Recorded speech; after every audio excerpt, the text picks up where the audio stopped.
Բարև ձեզ ընկերներ, այսօրվա փոդքասթում ես խոսալու եմ ինչու մենք մեր սխալներից դասեր չենք քաղում։ Ես ինչպես նախկինում ասել եմ, այս ուսումնասիրությունը ես կատարել եմ Պարսկաստանի մասին։ Եվ ուսումնասիրության, որ գալիս էր դեպի ավարտման, ես զգացի, որ ինչքան հայերն ու պարսիկներն իրար նման են։ Օրինակ ես վստահ կարող եմ ասեմ, որ նույն հարցին մի հատ հայ եւ մի հատ պարսիկ նույն պատասխանը կտան։ Անկախ նրանից, որ տարբեր կրոններ ունեն, տարբեր կուլտուրաներ ունեն, տարբեր լեզուներով են խոսում, բայց պատասխանը կլինի։ Եվ այս նմանությունն էր պատճառ եղավ, որ ես մտածեցի այս պոդքասթները, այսինքն այս պոդքասթներն ստեղծեմ։ Ուրեմն ես մի քանի Պարսկաստանի դեպքի մասին եմ խոսում, որ վերջը անալիզ կանենք, որ ինչու մենք մեր սխալներից դասեր չենք քաղում։ Առաջինը ուրեմն արաբների հարձակումն է Պարսկաստանի վրա։ Դուք այս նկարում տեսնում եք Սասանյան կայսրությունը, այսինքն ներկա Պարսկաստանը, Փակիստանի մի մասը, Աֆղանստանը մինչև Հնդկաստանի սահմանը, այս վերևը Կազախստան ու Ուզբեկստան ու իսկ Կովկասյան լեռների հետևի մասը, Դարբանդ ու դրանք, Արևմտյան Հայաստանը եւ այս հսկա կայսրությունը։ Եթե մենք հավատում ենք պատմությանը եւ պատմապաններին, մի օր հատուկ խոսալու եմ պատմության մասին, ուրեմն Սասանյան կայսրությունը եղել է պարսկական կայսրություններից ամենահզորը։ Եվ այս ամենահզոր կայսրությունը պարտվել է արաբներին։ Այսպես ասած, պատմությունը սենց է ասում, որ արաբները հարձակվում են Պարսկաստանի վրա, այսինքն պատմում ենք Պարսկաստան կայսրության վրա են հարձակվում, բայց իրանք մոռանում են, որ կայսրությունն ինչքան մեծ է եղել, ասում են հարձակվել են Պարսկաստանի վրա եւ կոտորել են ժողովրդին։ Նույնիսկ պատմության մեջ գալիս է, որ մինչև ձիերի ծնկները արյուն էր ոսում։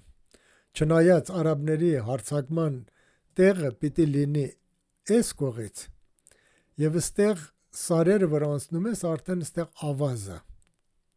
Արյուն այդքան չի կարող ոսի, որ կա ձիու ծնկներ, ամենայն դեպս։ Եվ Սասանյան թագավորության վերջի թագավորը Հասկերտ երրորդը փախնում է մենակ եւ ինչ որ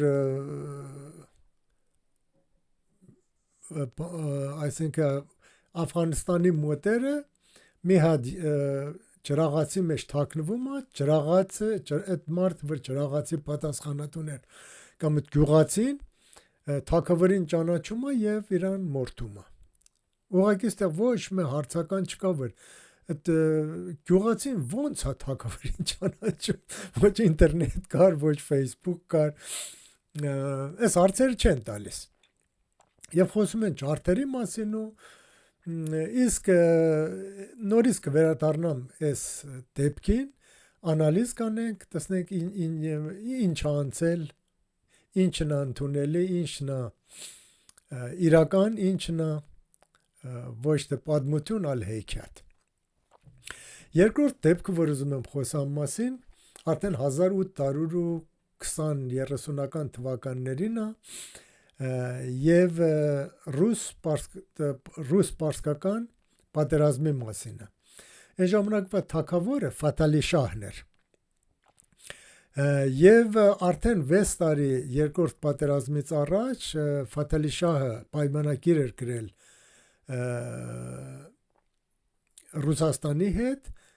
Գոլստանի պայմանագիրը, որը հանձնել էր Չեչենիա ու Դարբանդ ու այդ վերևի մասը, ռուսական զորքը արդեն եկել էր կանգնել էր սահմանին, որ իրենց կենտրոնն էր Թիֆլիս էր եւ ուզում էր հարձակվել Պարսկաստանի վրա։ Լուրը բերում են Իսկ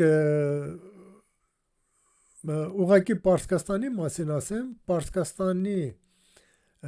հիերարքին էսպեսի է, ասում են խոդա, շահ, միհան, աստված, թագավոր, հետո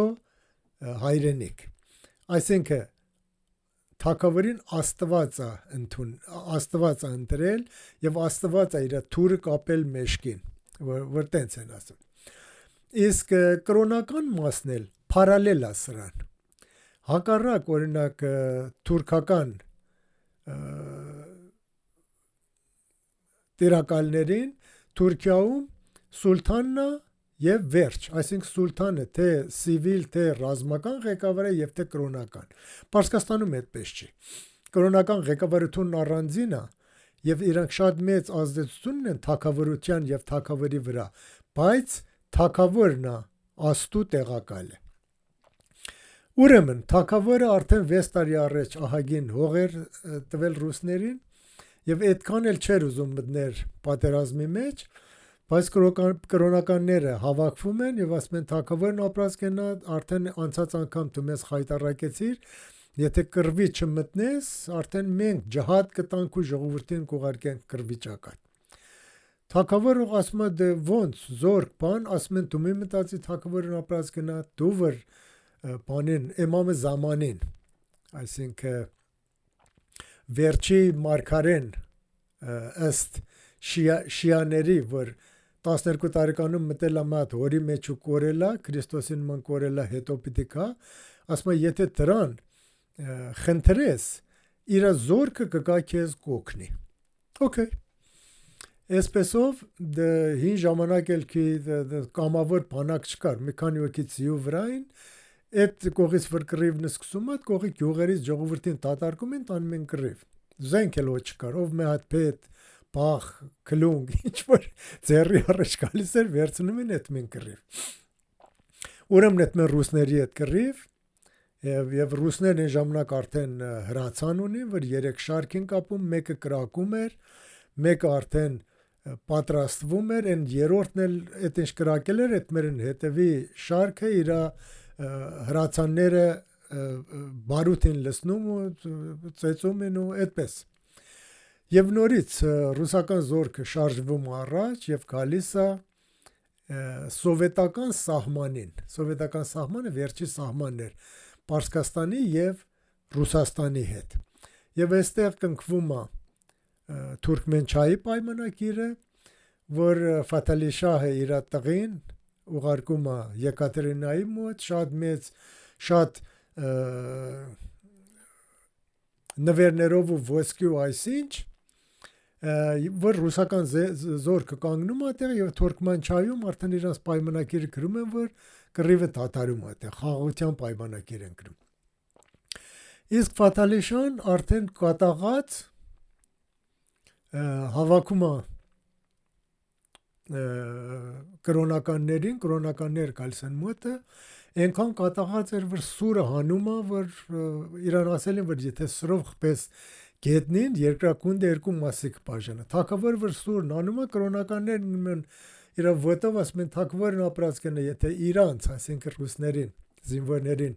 չես խղճում, իրանց կնիկ երեխեքին խղճա ու ամենայն դեպս թագավորին համոզում են, որ սուրը տնի իր տեղը։ Իսկ թագավոր կատաղած ասում էր, բա ինչ է լավ այդ Էմամ Զամանի զորքը ինչ է լավ։ Պատասխանն է լինում, որ թագավորն ապրած կնա նիյաթը կուբնա բուդե։ Ասենք հայերեն ասած, ասում են թագավորն ապրած կնա, այն ժամանակ ինչ դու Էմամ Զամանին խնդրել ես, որ քեզ օգնի, մաքուր սրտով չես խնդրի։ Ուրեմն այստեղ հարցը փակվում է այստեղ։ Այդան երրորդ դեպքին։ Երրորդ դեպքը արդեն ժամանակակից է, 20-րդ դարի սկզբում է, որ Ղաջարի թագավորական ընտանիքից այն ժամանակ Պարսկաստանը Ֆրանսիայի հետ էր մոտ եւ Ֆրանսիան էր իրանց այսինքն մոդելը Ղաջարի երեխեքից, թագավորական երեխեքից, ջահելներից 10-15 հոգի ուղարկում են Ֆրանսիա եւ Բելգիա կրթվելու։ ըստ տղաներ գալսեն Բելգիա ու իրանք էլ զարմանում են, որ ֆրանսիացիք այդքան առաջ են, իրանք այդքան հետա մնացած, նայում են ասում են ֆրանսիացիք էլ ինձ նման մարդիկ են, օրը 3 անգամ ուտում են, ֆրանսիացոնց քինը մեկ քիչ ավելի մեծ է եւ չեն հասկանում, այս ինչն է որ այսքան սրանց առաջադեմ ասարկում։ Իրանք էլ որ դա համալսարանների մեջ սովորում են, ֆրանսիացիոց այդ նստում են, ելնում են եւ իրանց հետաքրքիր էր այդ պատճառը գտնեն, որ Պարսկաստաններ զարգացնեն։ Ուրեմն ստղերքը մի քանի տարի սովորելուց հետո իրար հետ շատ խոսում են, զրուցում են, դա հայրենասեր տղերքին երկրի համար մտածում են, նստում են իրար հետ խելքելք են տալիս, ասում են որ մենակ տարբերությունն է դա որ Ֆրանսիան ունի շատ լավ constitution։ Ինչ են անում, նստում են constitution-ը թարգմանում են ֆրանսերենից պարսկերեն եւ են Բելգիայի տղերքն էլ մի քանի հատ ավելի կանոններ, որ ավելի լավ էր, բերմեն մտցնում են այս constitution-ը մեջ, գալսեն Պարսկաստան, ուզում են Պարսկաստանը դզեն։ Եվ ինչ որ հեղափոխություն է լինում, հեղափոխությունը այդ իմաստով չէ, որ մի ժողովուրդ է գալիս դուրս, հենց այդ պալատականները եւ թագավորին, այսինքն թագավորն ընդունում է, որ ինքն լի constitutional թագավոր, այսինքն ինքը չլի դիկտատորը երկրինը։ Համենայն դեպս, բայց իրանք ասում են, որ չմանում այսինչ կրոնականը դավաճան է, սենց արավ, նենց արավ եւ չի հաջողվում։ Նույնիսկ այս վերջի թագավորը Մամադ Ռեզա Շահն, որ Եվրոպա էր կրթվել, constitution-ը չէր հասկանում ինչա, կամ չէր ուզում հասկանալ։ Այսինքն նույնիսկ 60 տարի հետո constitution-ից կամ 100 տարի constitution-ի գրելուց հետո դեռ չին հասկացի ինչա ինչի մասին է։ Այսինքն ես մատ մեջ բերեմ ստեղ հիմա Նիկոլը որ ասում է պետք է մեր constitution-ը փոխենք, եթե constitution չես կատարում, ինչ ուզում ես ներսը գրի։ Ինչ է տարբերվում։ Թագավորն էլ չէր կատարում։ Ինքը Նիկոլն էլ չի կատարում։ Եթե Հայաստանի constitution-ով է տանք, Նիկոլ ինքը զորքի հրամանատար չի, եթե Հայաստանի վրա մի հատ երկիր, այսինքն պատերազմ չհայտարարի կամ Հայաստանը պատերազմ հայտարարի մայթ ուրիշ երկրի վրա։ Ուրեմն իր արածը մաքուր ոչ constitutional էր եւ Հայաստանում էլ հետաքրքիր է մատպստիկ երկիր որ 2 միլիոն մարդ ավել չկա constitution դատարան էլ կա որ չգիտեմ ինչա ամենայն դեպս չշեղվենք կելլո դեմն չսարքենք ուրեմն constitutional monarchy-ի հեղափոխությունից հետո Պարսկաստանում ամեն 30-ից 40 տարին մի անգամ մի հատ հեղափոխություն է եղել, մի հատ մեծ շարժում է եղել։ Եվ այսպեսով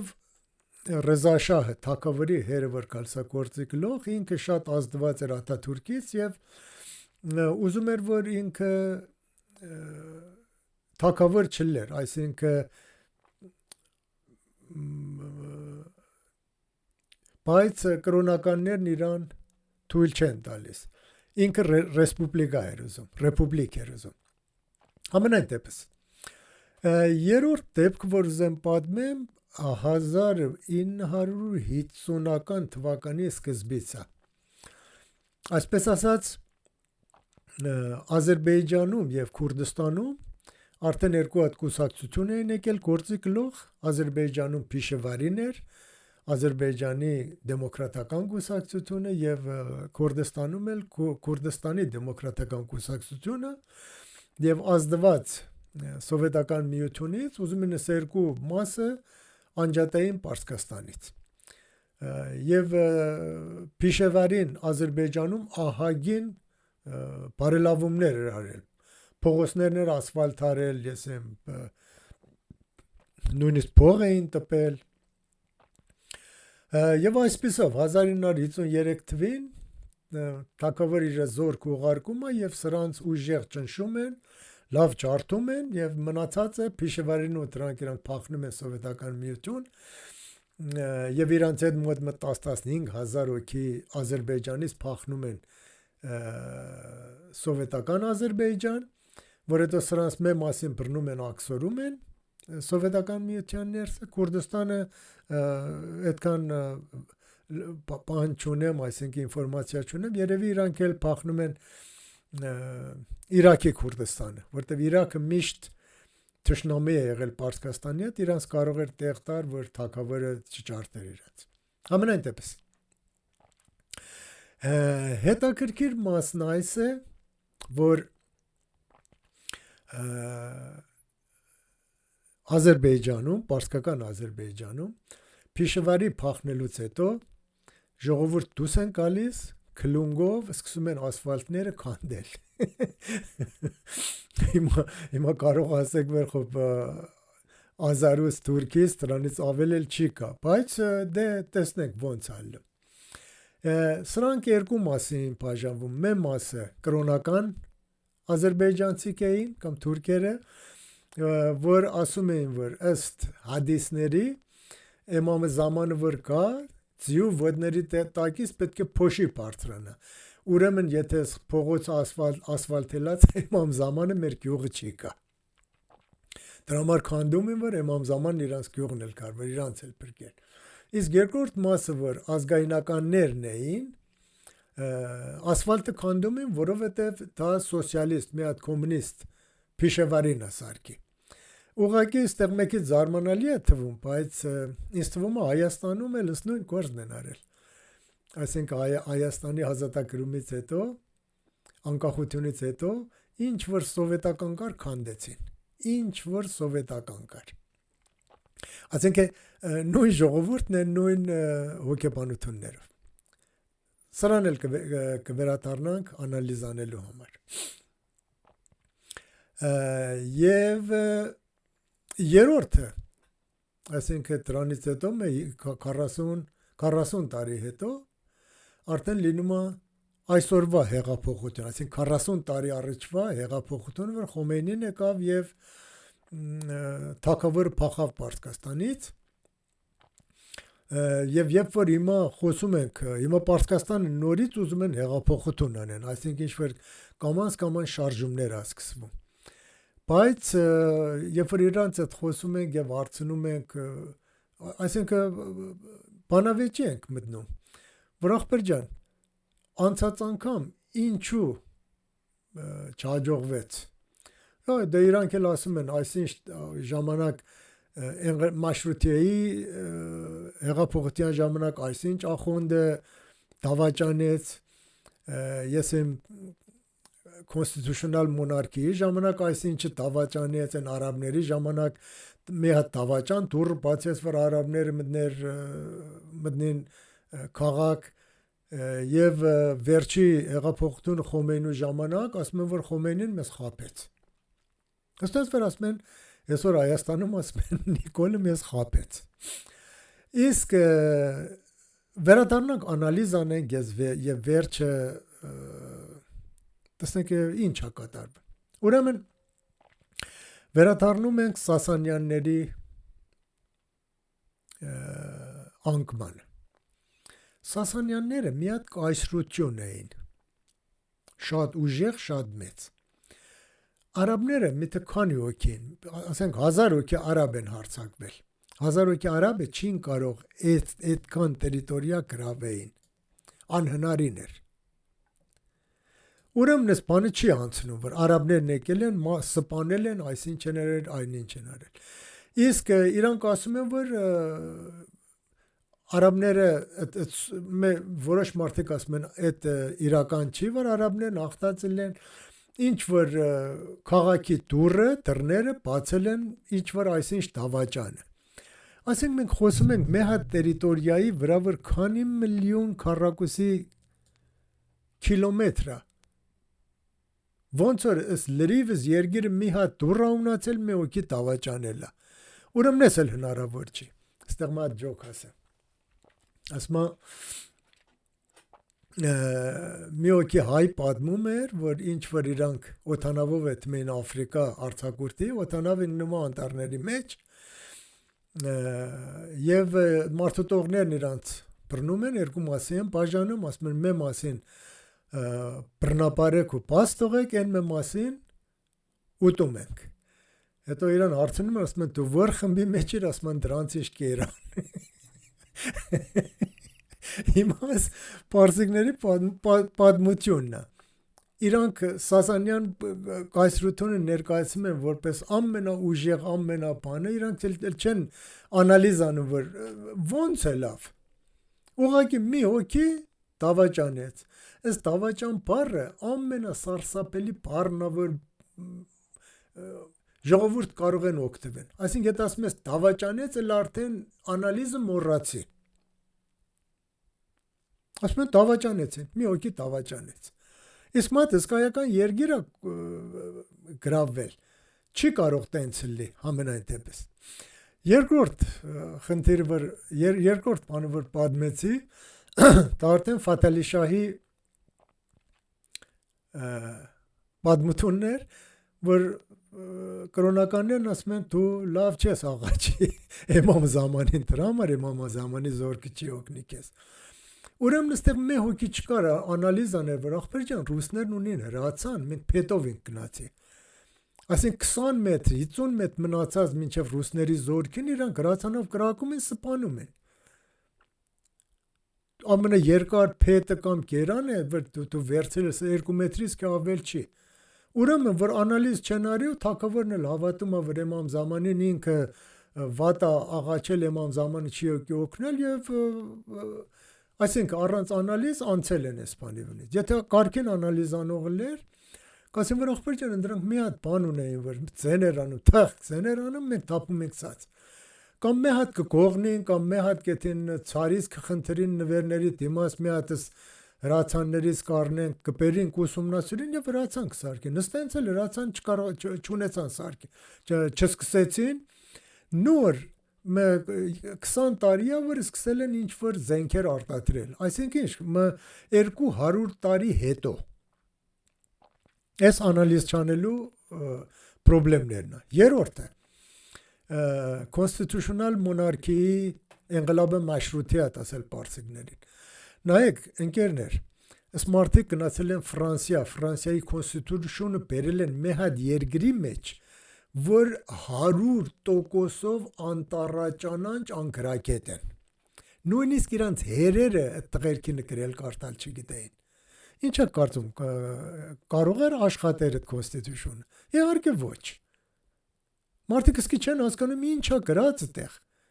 Շատ կատարելագործված է Ֆրանսիայից էլ բերել, չի նշանակում, որ կարելի է իմպլեմենտեր անես։ Այսինքն Պարսկաստան էլ այդ գործերն անես։ Դրա համար էլ միշտ, երբ որ խոսք ալում եմ ընկերների հետ Հայաստանը, ախպեր ջան, ինչ որ անում եք, կոպի մի արեք։ Կոպին չի աշխատի։ Այս կորոնայի կամ կովիդի ժամանակ ասում են մենք էլ շվեդացոնց նման անենք։ Ոչ։ Չեք կարող շվեդացոնց նման անել։ Ոչ Հայաստանն է Շվեդիա, ոչ հայերն են շվեդացի, ոչ կարգուկանոնն է այդպես չի կարելի։ Ուրեմն դուք նայում եք, ուսումնասիրում եք եւ ամեն ինչ որ անում եք պետք է համընկնի ձեր ժողովրդի պսիխոլոգիային։ Կոպի չեք կարող անեք։